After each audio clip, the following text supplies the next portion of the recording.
Next జన్మలో మీ కళ్ళతో ఈ ప్రపంచాన్ని చూడొచ్చు, అందమైన ప్రపంచాన్ని చూడొచ్చు అనేది కళ్ళు అనేది it's a device. The only thing which perceives everything is the brain. బ్రెయిన్లో కూడా ఉన్న కాంప్లెక్స్ బ్రెయిన్ మ్యాటర్ కాదు కదా, దేర్ ఇస్ బ్రెయిన్ అనేది యాక్చువల్లీ ఒక ఎగ్జాక్ట్లీ మీ కళ్ళు రిజిస్టర్ చేస్తున్నాయి, దాన్ని బ్రెయిన్ పర్సీవ్ చేస్తుంది. Every kind of a sense you have, whether it is your hearing or whether it's your touch or your vision, all of them are functions of the brain, of the mind, which is a thought. And thought doesn't have form. So a thought అనేది మనకి ఇప్పటివరకు తెలియదు అది ఏంటో అసలు exactly what why does a bunch of thoughts and feelings should have a human body అనేది నా one of the biggest questions నాకు.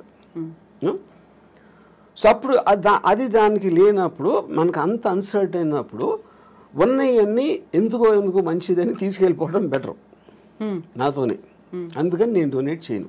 దెన్ వాట్ అబౌట్ డబ్బు? ఇప్పటిదాకా సంపాదించిన డబ్బుని ఏం చేస్తారు మరి? అది మీతో రాదు. No of course see whatever might not have any value, నేను కూడా తీసుకెళ్ళాను కదా. అవును, తీసుకెళ్ళలేరు. నా బాడీ అంటే నేనేంటి మా అయితే నేను ఒక బిల్లో రాసి ఇక్కడ డొనేట్ చేయండి అని అలాంటివి చెప్పొచ్చు, అదే నేను డబ్బు కూడా చేయొచ్చు. అది చేయకపోయినప్పుడు they will send me as it is. But money and this మీరు చెప్పకపోయినా సరే it will rightfully go to whatever the legal aspect of the hereditary laws ఏదైతే ఉన్నాయో దానికి వెళ్తుంది. So I'm not in control of that. నేను బతికున్నప్పుడే ముందే నేను అనుకుంటే ఇస్తాను, అది ఎలా చేస్తారు కదా, చాలా మంది చేస్తారు. వాళ్ళు దానాలు ఇవ్వచ్చు, ఎవరికో రాసేయచ్చు, ఏదో చేస్తారు. Anyway that happens. సో ఇప్పటిదాకా మీరు ఏ దానము చేయలేదు, చెయ్యరు కూడా అస్సలు? బ్లడ్ డొనేషన్ దగ్గర నుంచి నెవర్. సి నా ఇష్టం వచ్చిన వాళ్ళకి నేను ఐ గివ్ మనీ. జనరల్ పీపుల్కి నేను they have to have some connection to మీ.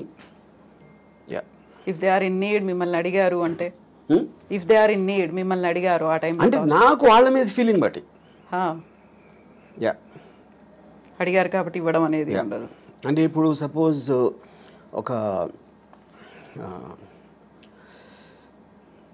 అంటే ఇప్పుడు డొనేషన్ ఎప్పుడు మీరు ఒక వికలాంగులు లేకపోతే పేదలు లేకపోతే మన ఏమంటారు దాన్ని ఎయిడ్స్ అంటే ఎయిడ్స్ వచ్చినప్పుడు చెప్తున్నాను, అంటే I'm just what ever comes to my memory అలాంటి ఆస్పెక్ట్స్లో. ఎందుకంటే ఒక జాయిలు ఉండాలి, ఒక ప్రజలకు సేవ చేసే. ఇప్పుడు నేను సేవ చేసేది కేవలం అందమైన అమ్మాయిలకి. ఇప్పుడు నేను ఒక పర్టికులర్ టైంలో నేను ఒక అమ్మాయి నేను మాట్లాడుతూ ఉంటే, అమ్మాయి ఢిల్లీ నుంచి వచ్చింది. తను ఆప్ పార్టీ మన కేజ్రీవాల్ అరెస్ట్ గురించి మాట్లాడతాను. నేను వేసుకున్న డ్రెస్సు చాలా అందంగా ఉన్నావు, నేను అది అనుభవిస్తున్న టైంలో నువ్వు కేజ్రీవాల్ అరెస్ట్ గురించి మాట్లాడతావు. అలా కేజ్రీవాల్ నాకు సంబంధం ఏం లేదు. అప్పుడు ఆ టాపిక్ మూలాన నేను ఆనందించే ఆస్వాదన తగ్గిపోతుంది, అది డిస్టర్బ్ చేస్తుంది. అప్పుడు నీకన్నా కేజ్రీవాల్ నాకు ఎందుకు ఇష్టం అవ్వాలి, నువ్వెందుకు అనుకుంటున్నావు నాకు చెప్పాను. ఇప్పుడు ఇక్కడ పాయింట్ ఏంటి, she is concern about Kejriwal లేకపోతే ఢిల్లీ పబ్లిక్ ఏమవుతారు, బీజేపీ వాళ్ళు ఏదో మోసం చేస్తున్నారు, బీజేపీ వాళ్ళు కొట్టబానుతున్నారు, ఇది అది అని చెప్తే నాకు బీజేపీ సంబంధం లేదు, కేజ్రీవాల్ లేదు, ఢిల్లీ ప్రజలు కూడా లేదు, కానీ నువ్వంటే ఉంది. అప్పుడు ఎవరి మీద నాకు ఇష్టం, మీకు వికలాంగ ఇష్టం అన్నప్పుడు నాకు అందమైన అమ్మాయి ఇష్టం. I'm just trying to give an example.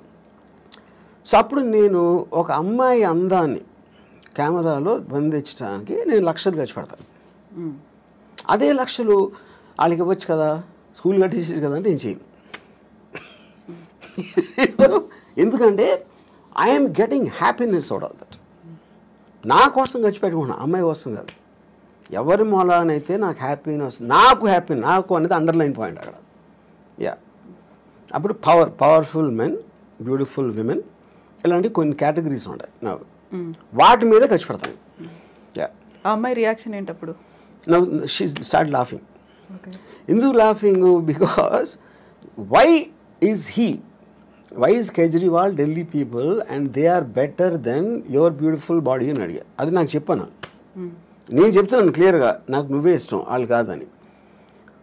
నీ బాడీ కన్నా వాళ్ళు ఎందుకు నాకు ఇష్టం ఉండాలి అని నువ్వు చెప్పాను. Maybe in the way I talked and all that she suddenly started laughing, ఎందుకంటే ఆన్సర్ చెప్పలేక. సో కేజ్రీవాల్ గురించి వాటి గురించి అసలు మిమ్మల్ని అడగొద్దు, పాలిటిక్స్ గురించి దేని గురించి, unless I'm interested. I might have been interested in suppose మన వైసీపీ దాంతో మన once the election is I'm film maker. ఆ ఫిల్మ్ మేకర్ నేను అనుకున్న తీసాను, అయిపోయింది, ఎలక్షన్ అయిపోయింది, రిజల్ట్ వచ్చింది. So I'm of that. అంటే ఒక పర్టికులర్ సినిమా తీస్తున్నప్పుడు ఆ సినిమాకి సంబంధించిన టాపిక్లో కాన్సన్ట్రేట్ చేస్తాను. సత్య తీసినప్పుడు I was very much in to the under world. For example 26/11 తీసినప్పుడు టెర్రరిజం, ఇంకోటి ఏదో తీసినప్పుడు ఆ పర్టికులర్ సినిమా ఉన్న మూడ్లో నా కాన్సన్ట్రేషన్ అనేది డైవర్ట్ అవుతూ ఉంటుంది ఆ మ్యాటర్ బట్టి. సో ఇప్పుడంతా శారీ మీదే ఉందా? బికాజ్ కరెంట్ ప్రొడక్షన్ కనుక. ఆ తర్వాత మళ్ళీ ఆ మూడ్ మారుతుంది, మారచ్చు. సో రంగీలా తీసినప్పుడు అదొక రకమైన మూడ్లో ఉన్నారు. అంటే అంటే మన మైండ్ స్టేట్ ఆ వర్క్లో ఉంది కాబట్టి దానికి రిలేటెడ్ సబ్జెక్ట్స్ మీద ఆటోమేటిక్గా మీకు అటెన్షన్ ఎక్కువ ఉంటుంది. సో ఈ సినిమాలు తీసిన ప్రతి దాంట్లో కూడా అమ్మాయే కనిపిస్తుంది, అమ్మాయి డ్రెస్సింగ్ కనిపిస్తుంది, అమ్మాయిలో ఉన్నటువంటి ఆ బ్యూటీ అనేది కనిపిస్తుంది.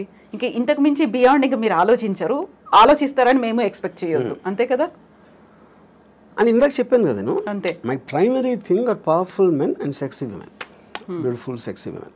యూనో దానికి రిలేటెడ్ మ్యూజిక్ ఉండొచ్చు, దానికి రిలేటెడ్ ఇంకా ఏదో ఒక కాంటెక్స్ట్ ఆఫ్ సమ్ షూటింగ్ ఒక సీన్ అలాగే, but all of them are again coming back to the same thing. నేను సినిమాలోకి వచ్చింది శ్రీదేవి గారిని డైరెక్ట్గా చూడటానికి వచ్చాను, అంతేగాని మంచి సినిమా తీద్దాం, మంచి ఎంటర్టైన్మెంట్ తీద్దాం, ఫ్యామిలీ అందరూ చూడదగ్గ సినిమా అని నేను ఎప్పుడు రాలేదు.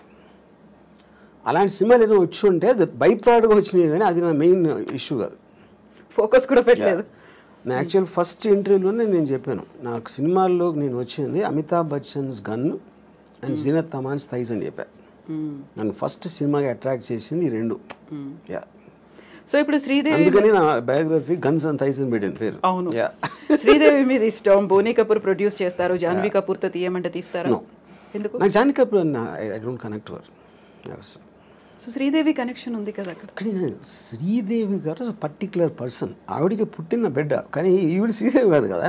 నాకు today somebody might like her more than Sridevi, అది వాళ్ళ పర్సనల్ విషయం. ఇప్పుడు నేను నా జనరేషన్లో నేను కాలేజ్ టైంలో ఉన్న నా మెంటల్ స్టేట్కి ఐ కనెక్టెడ్ శ్రీదేవి గారు. సో సేమ్ థింగ్ ఇప్పుడు అవ్వచ్చు. ఇప్పుడు నాకన్నా చాలా యంగ్ ఎవరు 20s, 30s ఉన్నోళ్ళు దే మైట్ కనెక్ట్ జాన్వీ చాలా శ్రీదేవి గారు, కానీ చాలా ఎక్కువ చేయొచ్చు, అది వాళ్ళ ఇండివిజువల్. ఆ టైంలో కూడా somebody might like Jayaprada more, somebody might like somebody more, you know.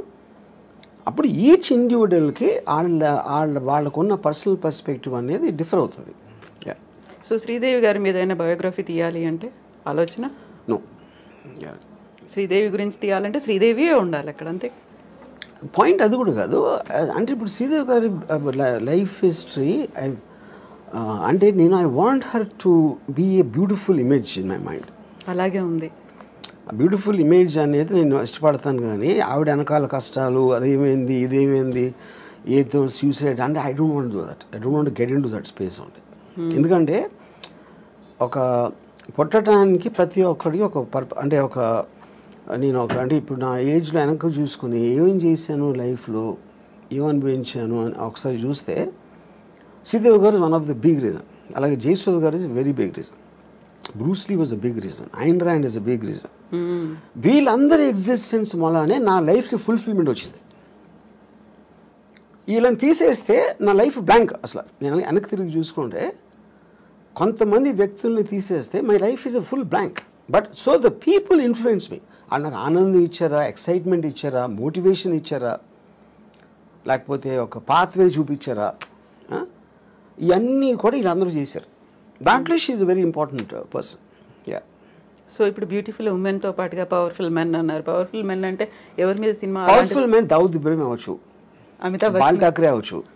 Amitabh Bachchan actor, Amitabh Bachchan చేసిన క్యారెక్టర్ బాల్ ఠాక్రే సర్కార్ అవ్వచ్చు. లేకపోతే అంటే ఇట్ ఈస్ ఎవరో పోలీస్ ఆఫీసర్లు, ఎవరో gangsters, terrorist, Osama bin Laden అవ్వచ్చు.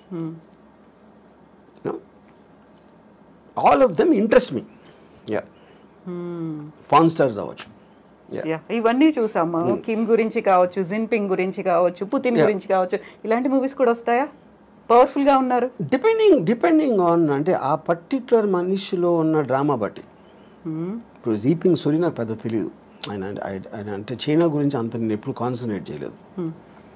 Putin I know, but I feel Saddam Hussein is a great character. అంటే సినిమా స్టోరీకి సంబంధించినంత అని చెప్పేది, యూనో అలాగా డిపెండ్స్. ఇప్పుడు ఐఎమ్ ఆల్సో ప్లానింగ్ ఒక film 9/11 world trade centre attack ring leader Mohamed Atta అని, అతని మీద ఒక పిక్చర్ ప్లాన్ చేస్తున్నాను. సో పవర్ఫుల్ మెన్ అంటే ఇలాంటి వాళ్ళే కనిపిస్తున్నారు. అంటే హూ మేడ్ ఇంపాక్ట్, అంటే వాళ్ళు ఒక వరల్డ్లో ఒక మార్పు తీసుకొచ్చారు. What ever it may be, negative positive అనేది ఉండదు ఎప్పుడు. దట్స్ వెరీ బిగ్ మిత్ అది. వాళ్ళు దే గో అగెయిన్స్ట్ ద నామ్. ఇప్పుడు హిట్లర్ సెకండ్ వరల్డ్ వార్ వచ్చిన మళ్ళానే ర్యాపిడ్ అడ్వాన్స్మెంట్ అయింది మొత్తం వరల్డ్ అంతా. ఎప్పుడైనా మీకు కటాస్ట్రాఫిక్ ఇన్సిడెంట్ వచ్చినప్పుడు ఆటోమేటిక్గా అడ్వాన్స్ అయిపోతుంది.